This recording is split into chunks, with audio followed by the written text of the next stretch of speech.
Hello everyone, welcome to Paul Vickery Fishing. Apologies to all subscribers who've been keenly awaiting all my another fishing video. I haven't made a video since the close season, probably May time.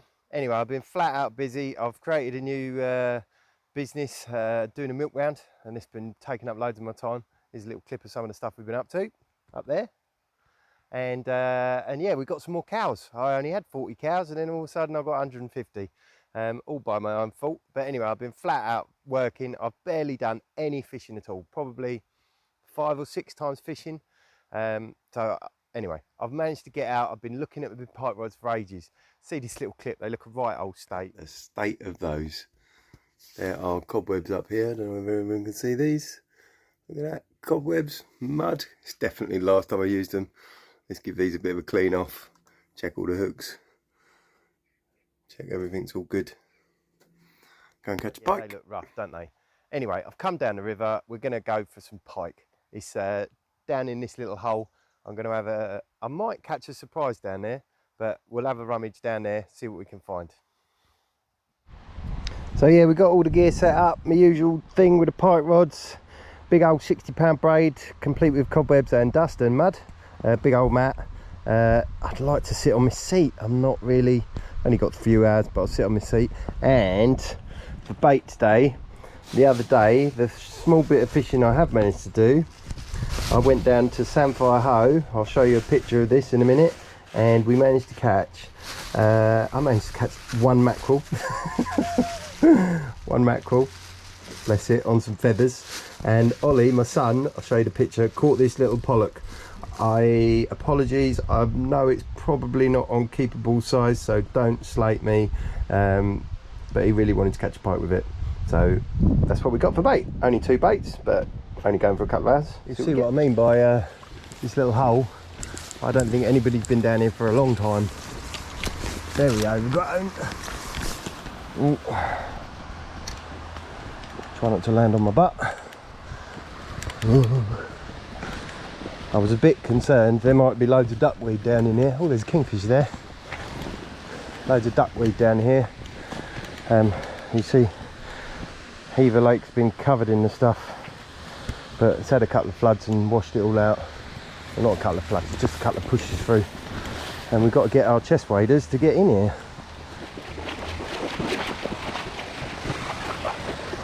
Here we are. What a lovely swim this is. It's not going to be very peaceful today though. There's a triathlon going on. There's loads of runners. They're swimming around in Hever Lake today, but they're not going to be swimming around in here. So part of the reason, I don't know if you can remember, but hold on, let's take this off. I don't know if you can remember, but in a river carping video, I hit a massive fish under there. It was huge. I couldn't stop it, and I thought it was a carp at the time, but I've heard 2 or 3 stories about people losing really big fish in here. And this little stream over there comes out of a lake a long way upstream that has got some surprises in it. I'll just say that. So I might try and catch myself a surprise. It's got whiskers. But we think there might be one in here. But we'll have a look. Right, let's get one of these smelly fish on. God, these fish stink. Oh, we've got a little pollock there. Oh, managed to pick up a bramble. Right, I've just farted about with the depth, just to make sure where it's at. Just going to put it through his lip. He's semi-barbed, got to find the barb, there it is.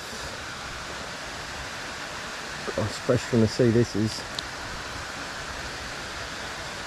Right, where's the other one? Actually, I'm going to put that in like that. And that in like that. And we'll just cast him out, shall we? I'll check the depth.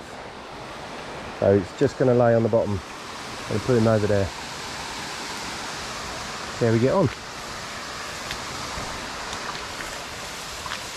I'm going to put this rod up in the tree.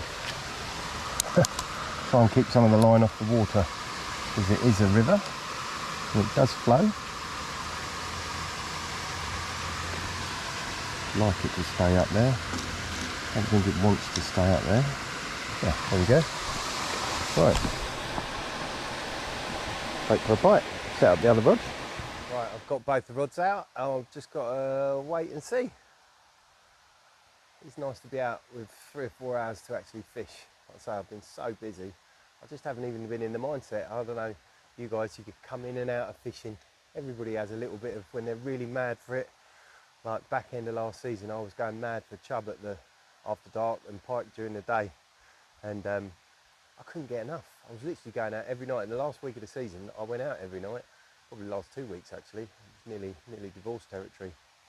But yeah, through the summer, it's been so hot as well. It's been horrible. It's been so hot. It's just been, yeah, and the river's been low. It's not been very encouraging to make me want to go fishing. But anyway, fishing we are today. See what we catch. It's an absolutely gorgeous spot. I'll give you a pan round. Sure, some of you have seen this before. Some of you will even be familiar with it. Lovely. It's a very strange swim, this. It does some funny things with the current. There's the weir over there, but not much water comes over there, and that's the bed is protected by the concrete seal. Most of the water comes through there, but it runs over ironstone.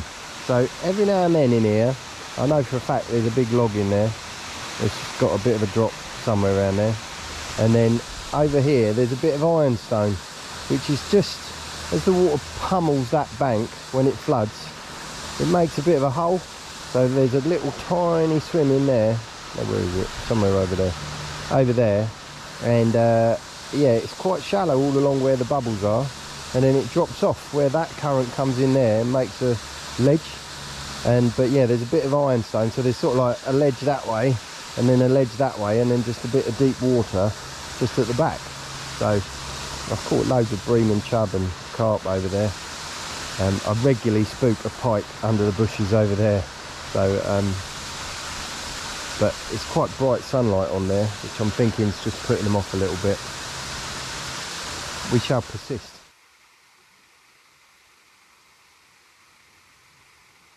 I've just had a couple of bobs on that far float over there. There's been some nice fish rolling. I've had 2 or 3 decent fish rolling. They're probably bream. So it could just be line bites. Right, I've just seen a pike smash into a load of little stuff over there. So I'm going to have a bit of a wade out and to get the line past the flow and see if I can catch it.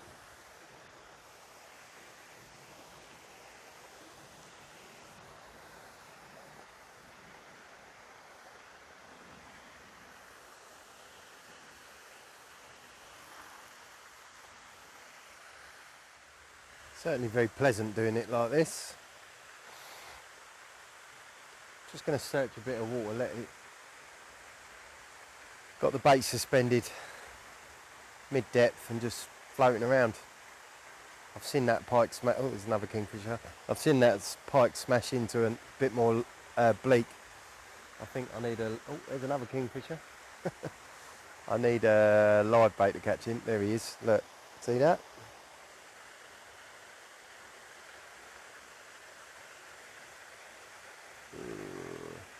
I think it's probably a bit, I'm no pike expert, but I think it's probably a bit too early for dead baits. We'll see what we come up with.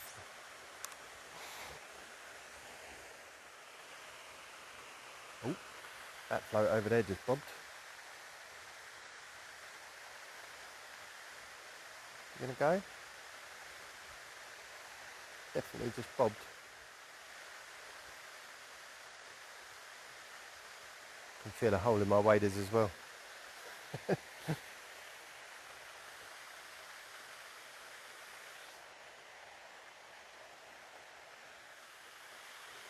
Probably crayfish. Oh, getting a wet arse now.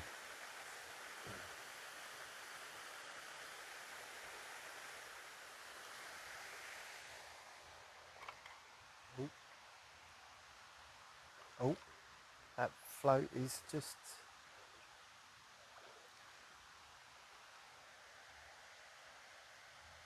I was going to move on, but that float's just bobbed again.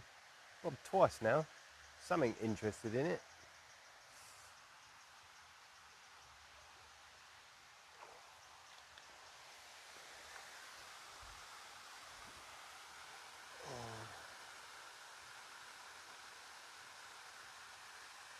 May well have been me spooking a fish as I was wading in. Right, I think I've given this all I could get. It did get me thinking. I've seen 4 or 5 good fish roll out there that I think they were chub. I've got some river fishing booked in down on the Itchen and the Test, and somebody made me some nice crow quills. So I'm gonna come back here in an evening and just trot some bread through here, have a go. There's some fish to be had, but I'm in 2 minds where to go now, whether to go on the lake.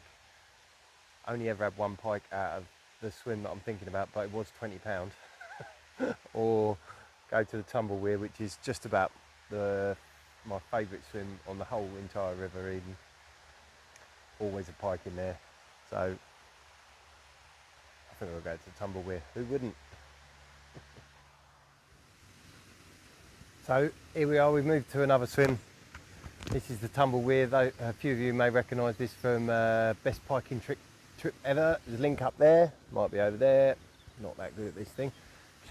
Anyway, in true Paul Vickery fishing style, I went to fish against that log with the sink and draw, actually hooked the log and then couldn't get it out, and because I'm in a rush again, I've only bought the traces that were set up, didn't bring my other bag. I have got my forceps, so I did definitely check that.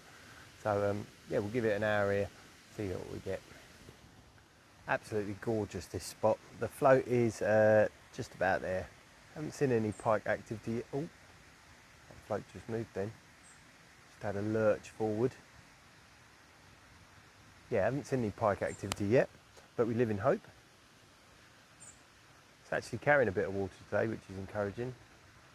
It's been on its knees, the river, this year. Absolutely. Oh, there was a pike smash into something over there. I'm a bit dubious about dead baits. I think live baits or lures would have been better, but this place does get a bit hammered with lures, so maybe some live baits would have been a better bet. But we got what we got. It's nice to be out. Oh, it's nice to be out.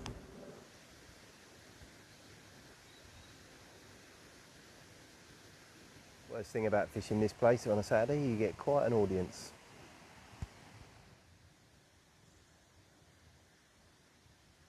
Oh, here we go. Here we go, here we go. Oh, it stopped. No, it's still going. Still thinking about it. I think I'm going to hit that.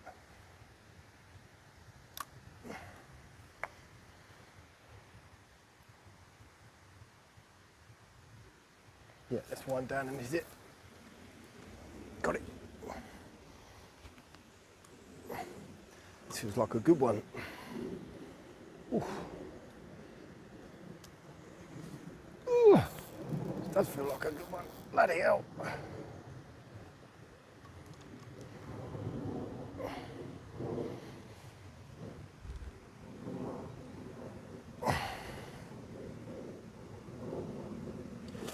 Oh, look at that. Jesus. Here, Mr. Pikey. He is angry.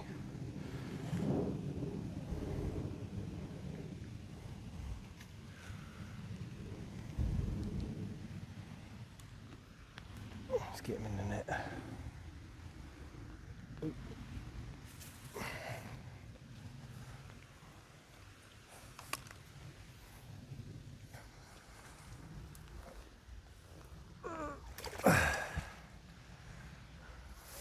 Oh, hello.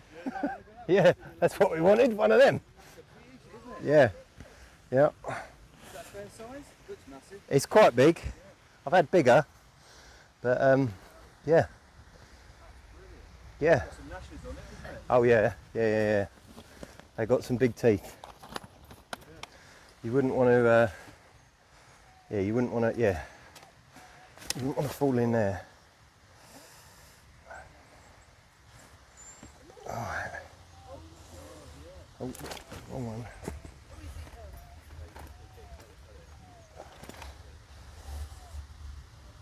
Ah, stand still.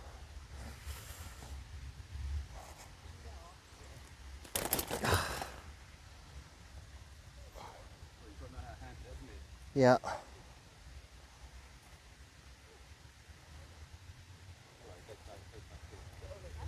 Put one of the hooks out. There we go.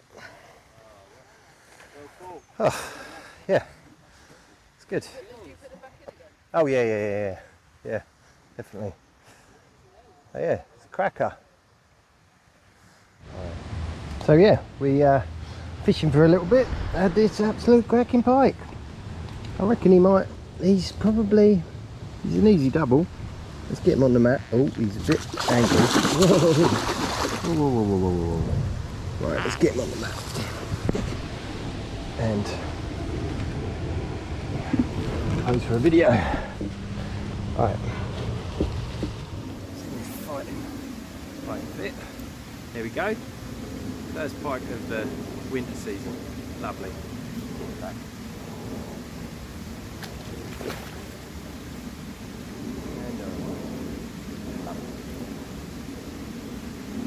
See if we can catch another one. Typical sign of a good day's pike fishing, been blooded.